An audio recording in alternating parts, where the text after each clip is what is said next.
Thank you very much. You are the Savior with a spiritual touch. Praise your holy name. Since you touched my life, I've never been the same. Thank you very much. You are the Savior with a spiritual touch.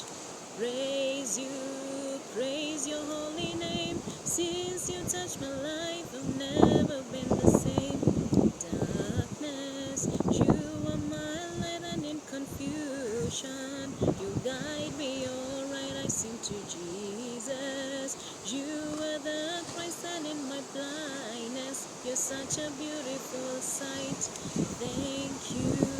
Thank you very much.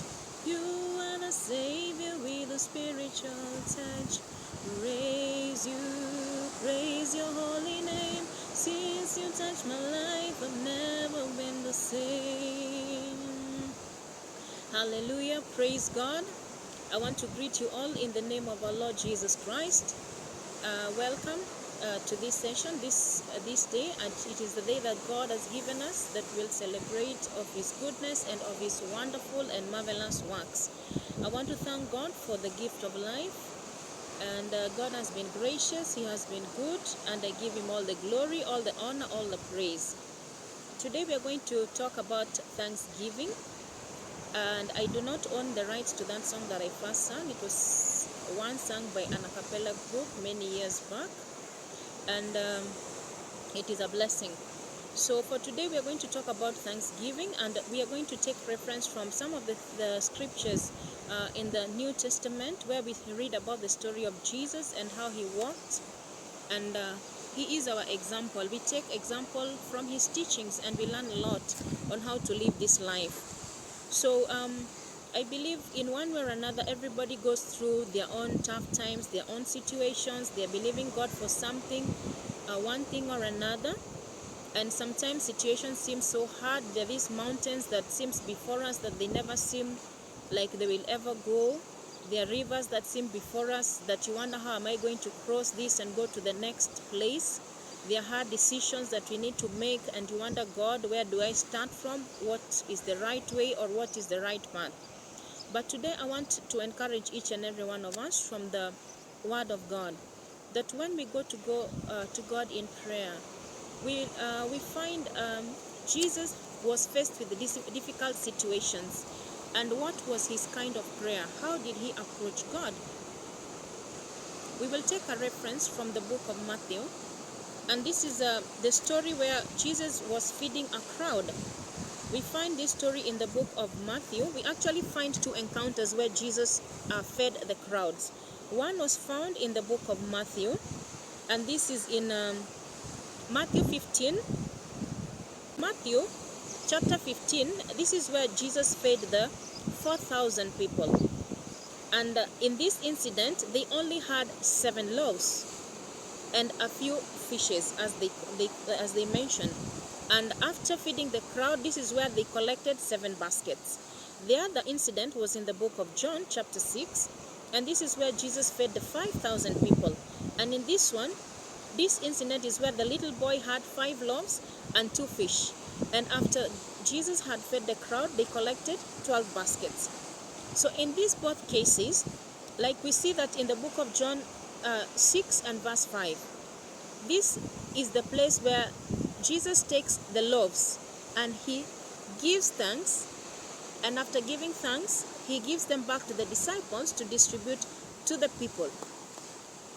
So we learn that if both in Matthew and also in John, in both incidences, Jesus was faced with a situation. He had a large crowd of people. They were supposed to have been fed, because these people did not want to leave Jesus. They were so blessed with His teachings, so they wanted to hang around Him. But now they reached a point where they had to be fed, because it was getting late. So in both incidences, we see that they didn't have much to feed the people, but with the little that was there, Jesus gave thanks, and after giving thanks, God multiplied the little. He caused the little to be much, and it was enough to feed the people. So it is always good to thank God, even in the little, that God has already given us. Let us learn to be thankful with the little as we believe God for the much. We should not be complaining like the way the disciples were saying. The little boy had 5 loaves and 2 small fish. That probably was his lunch. And the disciples were asking, but what is this in comparison to the large crowd that we have? But Jesus took what they had, the little that they had, he gave thanks.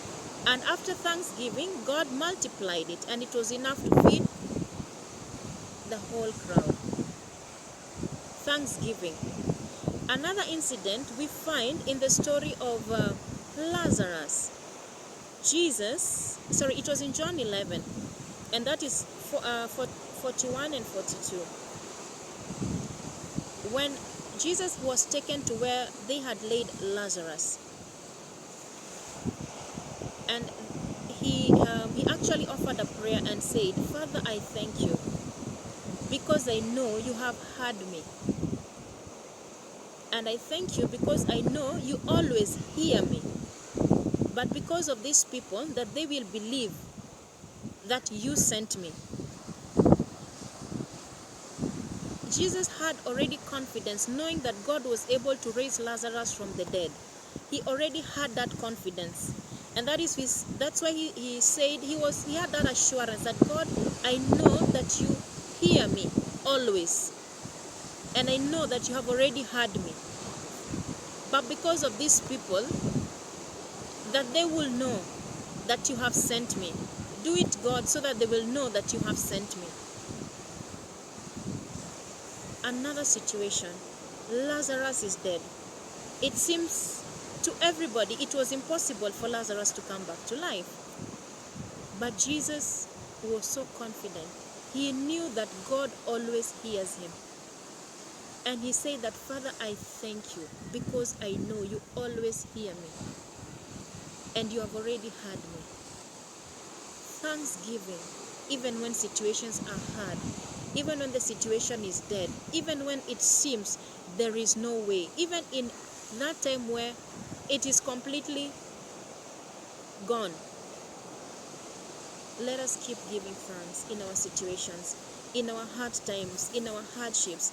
Let us thank God, because the Bible says in the book of Jeremiah, He is the God of all flesh. There is nothing that is too difficult for Him. So let us not allow ourselves to have doubt in those things that we are believing God for. Let us always give thanks, even when we stand up to pray, not complaining. God, when will you ever do this? When will you ever change this situation? Give thanks to God and tell Him, Father, thank you, because I know even in this you will intervene. Even in this you will make a way. Even in this you will turn around the captivity. Even in this situation, God, you will cause all things to work together for my good. Even in this, God, I know that you're faithful and you're able to deliver me, even in this situation.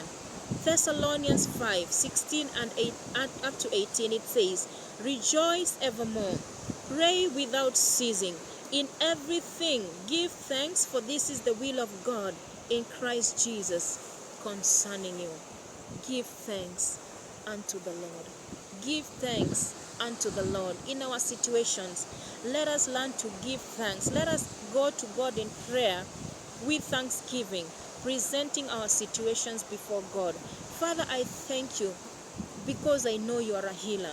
In my situation, Lord, I know that you will heal me. I thank you, God. When we go with a heart of thanksgiving, even it makes our heart be light when there is a lot of heaviness and a lot of disturbance, when we feel like things are not working out. Let us learn to give thanks unto the Lord, for He is good and His mercies endures forever. Give thanks unto the Lord in your situation.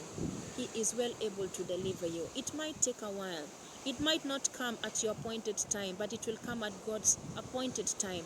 And He will make all things beautiful because He is God.